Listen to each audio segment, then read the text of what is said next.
Hello guys, welcome back to my channel. ಈ ವಿಡಿಯೋದಲ್ಲಿ ನಾವು ಮೊನ್ನೆ ನಡೆದಂಥ ಗ್ರಾಮ ಆಡಳಿತಾಧಿಕಾರಿ ಈ ಪರೀಕ್ಷೆದು ಕೀ ಆನ್ಸರ್ಸ್ ಯಾವ ಥರ ಡೌನ್ಲೋಡ್ ಮಾಡಬೇಕು ಅನ್ನೋದ್ರ ಬಗ್ಗೆ ನೋಡ್ತಾ ಇದ್ದೀವಿ. ಫಸ್ಟ್ ನಾವು ಕ್ರೋಮ್ ಬ್ರೌಸರ್ಗೆ ಹೋಗಬೇಕು. ಇಲ್ಲಿ ಹೋಗ್ಬಿಟ್ಟು KER.NIKIN2024 ಕೀ ಆನ್ಸರ್ PDF ಕಡ್ಡಾಯ ಕನ್ನಡ ಅಂತ ಹಾಕಿ ಅದನ್ನು ಪ್ರೆಸ್ ಮಾಡಬೇಕು. ಇಲ್ಲಿ ವೀಡಿಯೋಸ್ ಬರುತ್ತೆ. ಈ ವಿಡಿಯೋಸ್ ನಮ್ಗೆ ಅವಶ್ಯಕತೆ ಇಲ್ಲ. ಕೆಳಗಡೆ ಹೋಮ್ ಪೇಜ್ಗೆ ಹೋಗ್ಬೇಕು ನಾವು. KEAದು ಹೋಮ್ ಪೇಜ್ಗೆ ಈ ಥರ ಇರುತ್ತೆ. KEA home page. ಇದರಲ್ಲಿ ನೀವು ಕೆಳಗಡೆ ನೋಡಬೇಕು ಇತ್ತೀಚಿನ ಪ್ರಕಟಣೆಗಳು.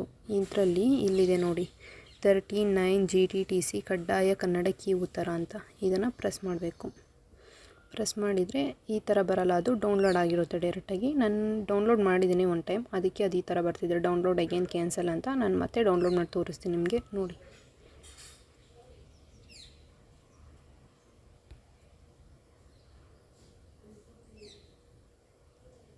ಎಸ್, ಬಂದಿದೆ ನೋಡಿ.